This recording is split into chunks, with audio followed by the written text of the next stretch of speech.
মধ্যপ্রাচ্যে যুক্তরাষ্ট্রের বিরুদ্ধে সাম্প্রতিক যুদ্ধের মাধ্যমে ইরান নতুন পরাশক্তি রূপে আবির্ভূত হয়েছে, এমনটাই মত বিভিন্ন বিশ্লেষকদের। এবার মধ্যপ্রাচ্য নিয়ে নতুন পরিকল্পনা সামনে আনল দেশটি। মুসলিম দেশগুলোকে নিয়ে নতুন জোট গড়ার ঘোষণা দিল মধ্যপ্রাচ্যের সিংহ বলে পরিচিত দেশ ইরান। তবে কি বিশ্ব শাসন করবে এবার মুসলিমরা?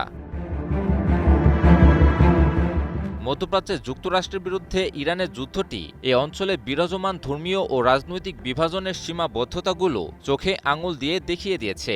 যুক্তরাষ্ট্রের তথাকথিত নিরাপত্তা ছাতার কার্যকারিতা ও এর বাস্তব চিত্রও ফুটে উঠেছে। Iraq, Libya, Syria, Yemen, Lebanon, Gaza আর সবশেষ ইরান যুদ্ধ সে বিষয়গুলোকেই আরও স্পষ্ট করে তুলেছে।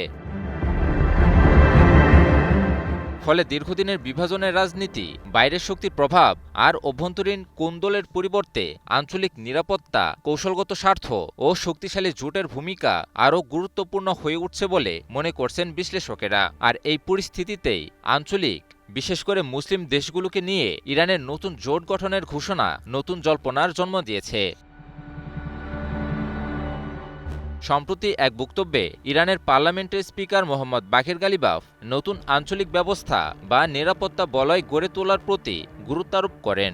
গালিবাফ বলেন, এখন সময় এসেছে মুসলিম দেশগুলোর আত্মনির্ভরশীল হওয়ার। পশ্চিমা শক্তির উপর ভরসা না করে এই অঞ্চলের দেশগুলোকে এখন নিজেদের সক্ষমতার উপর ভিত্তি করে একটি নতুন আঞ্চলিক ব্যবস্থা বা নিরাপত্তা বলয় গড়ে তুলতে হবে।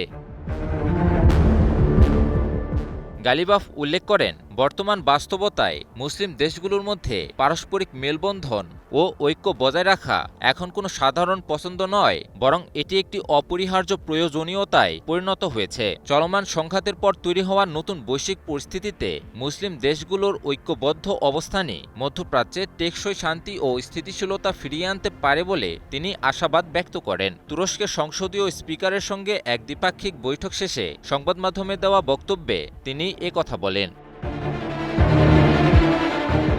এ সময় মধ্যপ্রাচ্যে চলমান সংকট ও যুদ্ধ পরিস্থিতির জন্য তিনি সরাসরি ইসরায়েলকেও দায়ী করেন। গালিবাফ বলেন, ইসরায়েলের সাম্রাজ্যবাদী চিন্তা ভাবনার কারণে মধ্যপ্রাচ্য জুড়ে যুদ্ধাবস্থা বজায় রেখেছে, কিন্তু ইরান সেই সাম্রাজ্যবাদী চিন্তাধারা রুখে দিয়েছে। একই সঙ্গে চলমান যুদ্ধের ফলে মধ্যপ্রাচ্যে যুক্তরাষ্ট্রের দীর্ঘদিনের একক আধিপত্য ভেঙে পড়েছে বলেও দাবি করেন তিনি।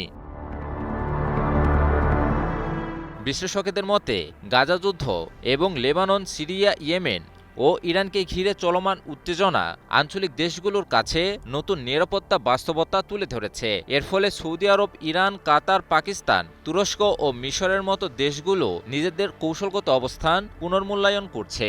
ফলে মুসলিম দেশগুলো মিলে নতুন জোট গঠন এখন কেবলই সময়ের দাবি।